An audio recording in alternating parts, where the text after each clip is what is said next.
Kilo உளுந்துக்கு இதில் சின்ன வெங்காயம், 1/2 கிலோ சின்ன வெங்காயம்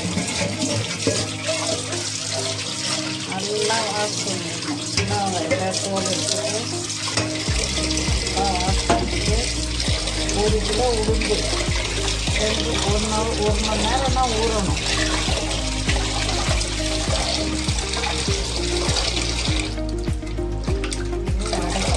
நாட்டு வெங்காயம், சின்ன வெங்காயம்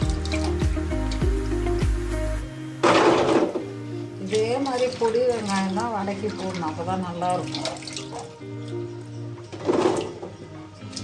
சின்ன வெங்காயம் 1/2 கிலோ.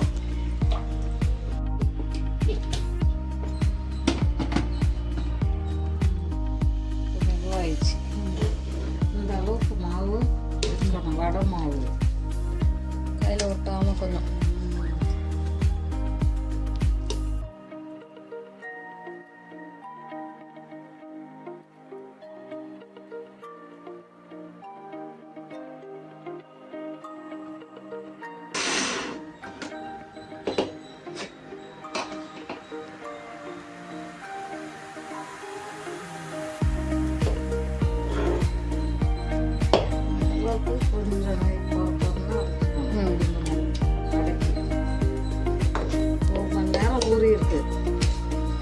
சோடா மாவு கூட மாவு எதுவும் போடக்கூடாது, நல்லா ஊற வச்சுட்டாவே மெதுவாக இருக்கும் வடை.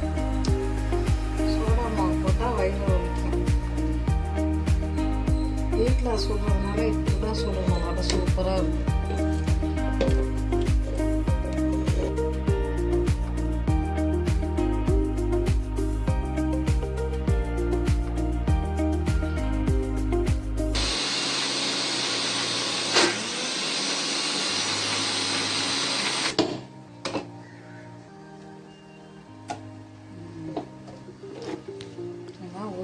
மாவு கெட்டியாக அரைச்சி எடுத்துக்கணும். அதிகமாக ஃபங்க்ஷனுக்கு தேவைன்னா கிரைண்டரில் போட்டுக்கலாம். இப்படி மிக்சியில் அரைச்சா நல்லா மாவு திக்காக இருக்கும், தண்ணியே ஆகாது. 2 கிலோ 3 கிலோ 5-6 கிலோ போடுறதா இருந்தால் கிரைண்டரில் போட்டு அரைப்பாங்க. அப்படி கொஞ்சம் மிக்சியில் அரைச்சா மாவு கெட்டியாக இருக்கும், உளுந்து மாவு.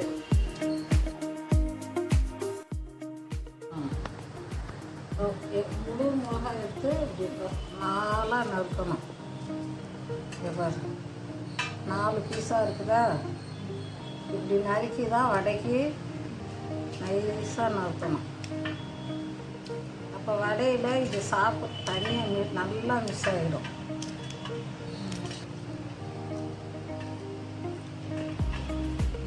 எடுத்து காம்பு குத்திட்டு 4 இருக்கணும். அப்போதான் வடை சாப்பிட்றப்போ ஒரு சிலர் அதை தனியாக எடுப்பாங்க. ஆனால் இந்த மாதிரி கட் பண்ணி பிஞ்சு மிளகாயை வடைக்கு போட்டால் அது யாரும் எடுக்க முடியாது, வடையோட சாப்பிட்டா அவ்வளோ டேஸ்ட்டாக இருக்கணும். நான் பிஞ்சு மிளகாயாக எடுத்து 4 நறுக்கிக்கணும். இது நறுக்கி நைஸாக போடணும். அப்போ செம்ம டேஸ்ட்டாக இருக்கும் வடையில். இது வந்து பொறுக்கி போடவே முடியாது கீழே. இந்த மிளகாயை வடையோட நல்லா மிஸ் ஆகிடுன்னா பிஞ்சு மிளகாய் இது. இந்த மாதிரி பிஞ்சாக பார்த்து வாங்கணும், முத்துன பச்சை மிளகா போடக்கூடாது. நல்லா இந்த பாரு எவ்வளோ பிஞ்சாக இருக்குது. இது 4 வகுந்து வடைக்கு இப்படி போடணும். அப்போ தான் வடை செம்ம டேஸ்ட்டாக இருக்கும்.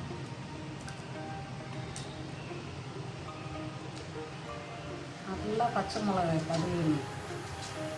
கழுவிட்டு இப்படி நல்லா எடுத்து ரவுண்டாக அப்படியே முழுசாக போட்டோம்னா ருசி கொடுக்காது. இப்படி 4 போடணும். இந்த மாதிரி நைஸாக நறுக்கணும் வடைக்கு. நைஸாக நறுக்குனா அவ்வளோ டேஸ்ட்டாக இருக்கும். 4 வடை 5 வடை சாப்பிட்றவங்க 10 வடை கூட சாப்பிடுவாங்க.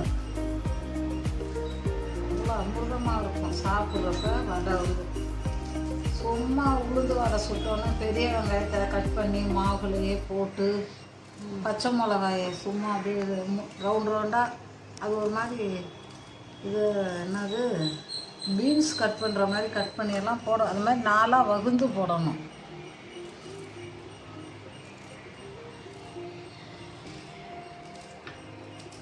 சின்ன வெங்காயம் இப்படி 4ஆக வகுந்து பொடிசாக கட் பண்ணணும். வெங்காயத்தை இப்படி 4ஆக வகுறணும். வகுந்தால் சூப்பராக இருக்கும். வடை மாவில் போட்டு பிசைஞ்சு வடை தட்டி போட்டோம்னா அவ்வளோ அமிர்தமாக இருக்கும். வடையில் போட்டு மிக்ஸ் பண்ணாததுக்கு முன்னாடியே வெங்காயத்தை என்ன பண்ணணும், இப்படி நல்லா உதுத்துக்கணும். உதுத்து கையளவில் நல்லா பிசையணும். வெங்காயத்தை இப்படி பிசைஞ்சு போட்டால் நல்லா உதுந்துடும். ஒரு தான் இருக்கும், இப்படி உதுந்துடும் வெங்காயம். பிசையாமல் போட்டோம்னா இப்படியே கெட்டி கெட்டியாக உருண்டையாக கிடக்கும். இப்படி வடை மாவில் போடுறதுக்கு முன்னாடியே உதுத்து போடணும் வெங்காயத்தை. உதுக்கிறப்ப என்ன செய்யணும், அது கூட பச்சை மிளகாயும் மிக்ஸ் பண்ணிக்கணும். மிக்ஸ் பண்ணி ரெண்டையும் ஒன்றா கலந்து நல்லா பிசைஞ்சிட்டு அப்புறம்தான் வடை மாவுலையே போடணும். வடை மாவுக்கு தேவையான சின்ன வெங்காயம் பச்சை மிளகா ரெடி ஆயிடுச்சு. எப்பயுமே பலாரி வெங்காயம் பெரிய வெங்காயம் போடக்கூடாது. இந்த மாதிரி வடை மாவில் போடாததுக்கு முன்னாடி பிசையணும். ரொம்ப பேர் என்ன பண்ணுவாங்கன்னா வெங்காயத்தை அப்படியே டைரெக்டாக போட்டுருவாங்க. அது அப்படியே குண்டு குண்டாக கிடக்கும். இப்படி போட்டால் தான் வடை செம்ம டேஸ்ட்டாக இருக்கும். எப்பயுமே வடை சுடுறப்ப எந்த தேவையில்லையாகட்டும் வீட்டுங்களில் கூட சரி இப்படி கலந்து போட்டால் வடை மாவை நம்ம ரொம்ப பிசைய தேவையில்லை. எல்லோரும் இப்படியே செய்யுங்க. இப்படி நல்லா பிசையணும். மிளகா அப்படியே பொடி பொடியாக உதிர்ந்துருச்சா, நம்ம அறுத்ததுக்கு மேலே இன்னும் நல்லா ஆயிடுச்சு. இப்படி பிசைஞ்சு போட்டால் மாவில் நல்லா மிஸ் ஆகிடும். குண்டு குண்டாக இருந்தால் ஒரு சிலர் வெங்காயத்தை எடுப்பாங்க. இது இந்த வெங்காயத்தை எடுக்கவே முடியாது. வடையோட சாப்பிட்டு தான் ஆகணும். வடை பச்சை மிளகாலாம் பொறுக்கிட்டு தின்றவங்களும் இருக்கிறாங்க. என்ன பண்ணுவாங்க, பச்சை மிளகாயை தனியாக போட்டுருவாங்க எடுத்து. வெங்காயம் இருந்தாலும் எடுப்பாங்க. இது சின்ன வெங்காயம் உடம்புக்கு நல்லது. எப்பயுமே வடை மாவில் போட்டு ஒன்றா வெங்காயத்தை மிக்ஸ் பண்ணி கலக்கக்கூடாது. அது உதிர்ந்து அது வெங்காயம் ரொம்ப நேரம் மிக்ஸ் பண்ணிக்கிட்டே இருக்கணும் வெங்காயத்தை. இது சும்மா லைட்டாக அப்படி போட்டு ஒரு திருப்புனா கூட மாவு செம்ம டேஸ்ட்டாக இருக்கும். வெறும் வெங்காயம் பச்சை மிளகா போட்டு இந்த மாதிரி கை நல்லா வாஷ் பண்ணிவிட்டு இது பிசையணும். பிசைஞ்சால் தான் வடை இன்னும் ஒரு 2-3 வடை இன்னும் அதிக அளவில் சாப்பிட்லாம். நல்லா இருக்கும் வடை. நாட்டு வெங்காயம் பிஞ்சு பச்சை மிளகா போட்டு இந்த மாதிரி பிசையணும். வடை மாவில் போட்டு பிசைஞ்சோம்னா அது எங்கிட்டோ போயிடும். மாவில் அப்படி அப்படியே உருண்டையாக கிடக்கும், கையில் பிடிக்க முடியாது. ஆமாம், அது சாப்பிட்றப்ப கனமாக இது போட்டால் இந்த மாதிரி செஞ்சு போட்டால் வடை அவ்வளோ ருசியாக இருக்கும். 1 கிலோ உளுந்து மாவுக்கு இந்த மாதிரி பச்சை மிளகா, நாட்டு சின்ன பொடி வெங்காயம் இப்படி செஞ்சு சுட்டு சாப்பிட்டா வடை விரும்பி ரொம்ப பேர் இன்னும் நல்லா இருந்தால் 2 மெதோட சாப்பிட்லாம் அப்படின்னு தோணும். இதில் சோடா உப்பு போடவே கூடாது.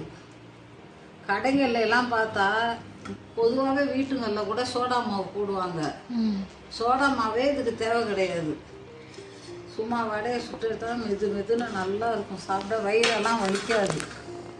தேவையான உப்பு 1 கிலோவுக்கு இவ்வளோ உப்பு போடலாம். நம்ம வாயில் மாவை பார்த்துட்டு கூட பத்தலைனாலும் நம்ம போட்டுக்கலாம். இவ்வளோ உப்பு போடணும். மாவை பார்த்துட்டு 1 டீஸ்பூனு 2 டீஸ்பூன்லாம் கிடையாது, கையளவு. இப்போ காட்டு இந்த மாதிரி இப்படி பிசைகிறப்ப நம்ம ரொம்ப நேரம் மாவை பிசைய தேவையில்லை. எவ்வளோ கெட்டியாக இருக்குது. மிக்சியில் அரைச்சோன்னா மாவு எவ்வளோ கெட்டியாக இருக்குது. கிரைண்டரில் போட்டால் கூட இப்படி வராது. இந்த மாதிரி வடையை சுட்டு சாப்பிட்டா தான் நல்ல உடம்புக்கு நல்லது. கிரைண்டரில் போடுறதுக்குன்னா மிக்சியில் எவ்வளோ சிறுக்காக அரைச்சிட்டேன். 4-6 மிக்சி வந்தது. மிக்சியில் தண்ணி கம்மியாக ஊற்றினாலும் நல்லா நைஸாக அரைச்சிடும்.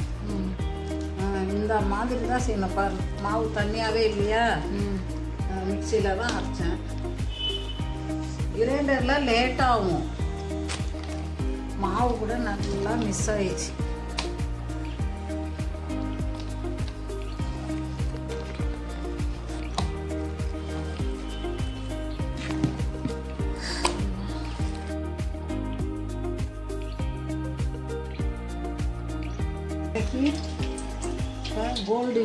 கோல்டு வின்னர் தானே இது, சன்ஃப்ளவர் கோல்டு வினரோட சன்ஃப்ளவர் வடை.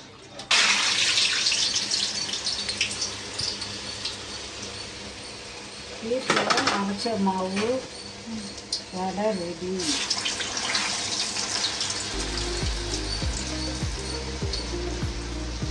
இப்படி பால் பேக்கெட்டில் தண்ணி தொட்டு தண்ணி பண்ணிக்கிட்ட வீடியோவில் இதெல்லாம் நல்லா ஊறும். எப்பயுமே வடைக்கு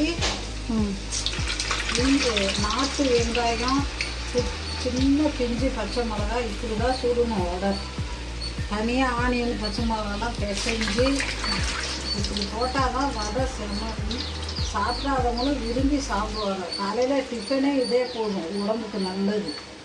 எப்போ பார்த்தாலும் அரிசி தோசைன்றதுக்கு இந்த மாதிரி அரைச்சி ஃப்ரிட்ஜிலையும் வச்சுக்கலாம். மாவு வச்சுக்கினா எப்போ வேணாலும் 4 வடையை சாப்பிட்டு ஆஃபீஸ்க்கு சத்துன்னு கிளம்புனா உடம்புக்கும் சத்து. ஆமாம்,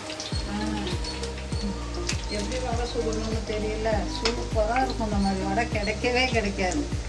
போட்டதும் பாருங்கள் எவ்வளோ சூப்பராக இருக்குது. Yellow colour orange. இந்த வடை மாதிரி சாப்பிட்டா உடம்புக்கும் அவ்வளோ ஆரோக்கியம்.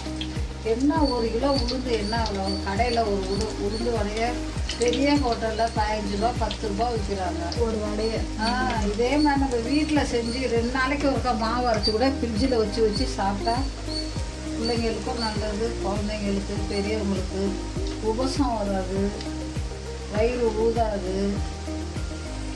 கடையிலலாம் கண்டிப்பாக சோடா மாவு போடுவாங்க. நான் இப்போ இந்த சோடா மாவே கலக்கலை.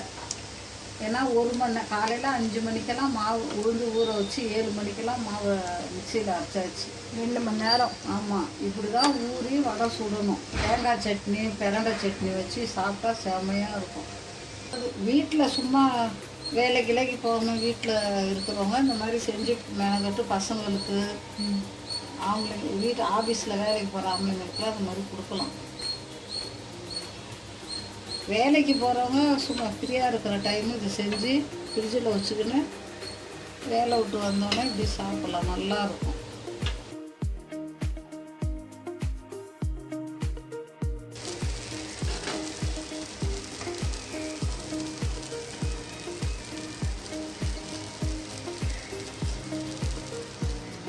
வடை எல்லாருமே சுடுவாங்கன்னா இந்த மாதிரி மாவை இது பண்ணி இந்த மாதிரி வெங்காயம் போட்டு இதே மாதிரி பச்சை மிளகா, பிஞ்சு மிளகா போட்டால் வயசானவங்களுக்கெல்லாம் எந்த பிரச்சனையும் வராது. நாட்டு வெங்காயம் தான் போடணும், அப்போ தான் நல்லாயிருக்கும். எனக்கு செஞ்சு கஷ்டப்பட்டு செஞ்சால் நல்லா டேஸ்ட்டாக இருக்கும்.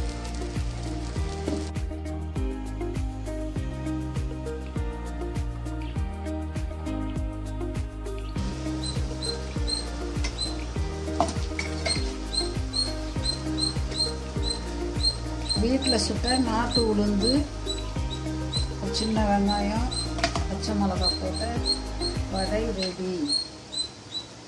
இதை தின்னு பாருங்கள், சூப்பராக இருக்கும்.